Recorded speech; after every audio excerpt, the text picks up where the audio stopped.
So first things first, September 11th marked the end of an era in WWE as it was the last day in which the McMahon family independently owned WWE.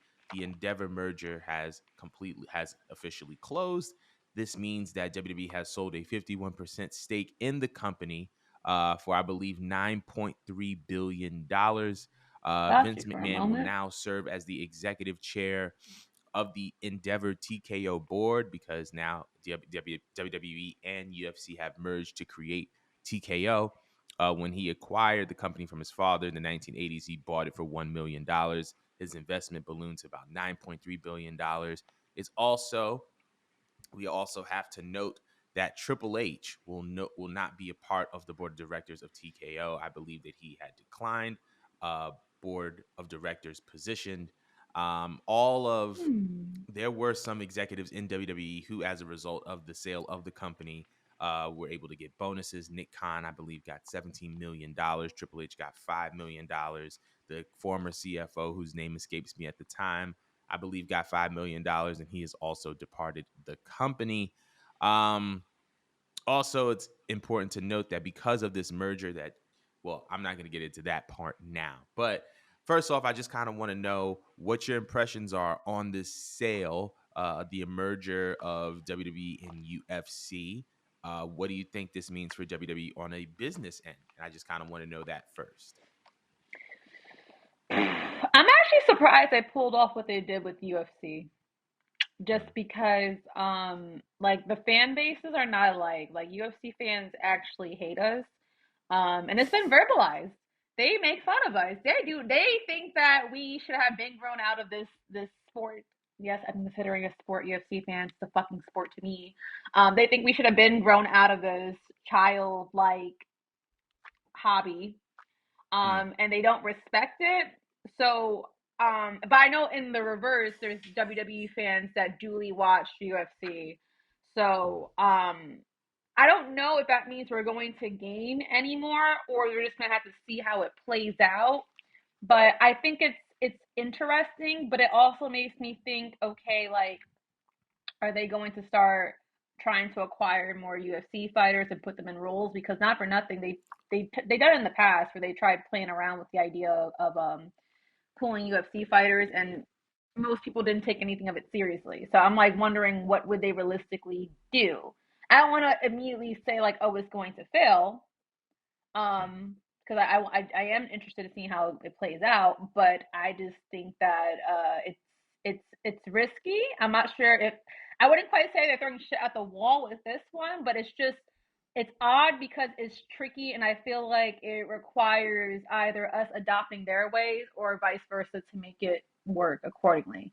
I was also shocked to hear they said that Triple H didn't want to take the board of director role. Is that what I heard correctly? Yeah, he didn't. I think they offered him a position on the board and he declined. I found that part interesting listening just because not for nothing, Triple H has been getting like a lot of criticism for the way he's been allegedly, I'm saying allegedly running, because I feel like Vince's hands is still somewhere in this bitch. But I find it interesting that he didn't want to take upon this role, because if I feel like there's anyone that I would trust with this company, if not like blood related, is Triple H. Mm. So to give it away, I just wonder if he doesn't believe in this business in the long run. Like, it surprises me. Maybe he wants a break. Maybe he just wants to just do a simpler role and be a family man or something. But I'm actually quite surprised after being in a position of some form of power for a year that he wouldn't want to take this ultimate position. Mm. Um, so that's just my little 2 cents on it. What did you think about it? That's that's very, very, very, very interesting and very valuable. What I would say um, is, as it pertains to the merger, I'm not surprised that it actually happened. Even though the fan bases are kind of, night and day.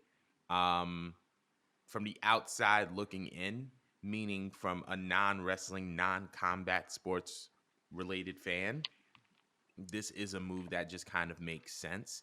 Hmm. Also, I wouldn't be surprised if this was being done in order to do another sale of UFC and WWE, since both companies have been in talks to be bought by um, major media conglomerates, major media networks.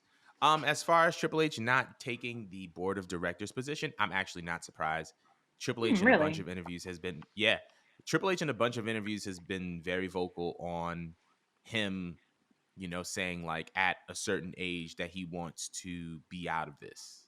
You know what I'm saying? And when you are a Mm. board of directors member, it's very much like a long term commitment. I think that Triple H wants to just do his job and just go home. And like clearly Mm. because of the sale of WWE, and I assume that he still has some stock in this merged company, he doesn't necessarily have to be on the board of directors in order to reap some big benefits from the value of this company going up. He's already collected Mm. $5 million as a bonus, like just as a bonus. You know what I mean? So I Wow. don't think that he's really too keen on being a board of directors position. I think he just wants to handle creative and train those that are under him to take up his position. That's very much always been kind of like his body. Um, Mm.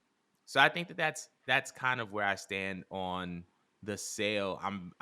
I'm very very interested and intrigued how they kind of move forward with this. They were Mm. at the New York Stock Exchange on, I believe it was Monday, when the deal closed. And Bianca Belair was there, Montez Ford was there, which speaks volumes of how the company sees those guys as being the representatives of WWE on the New York Stock Exchange. Vince was there, Triple H was there.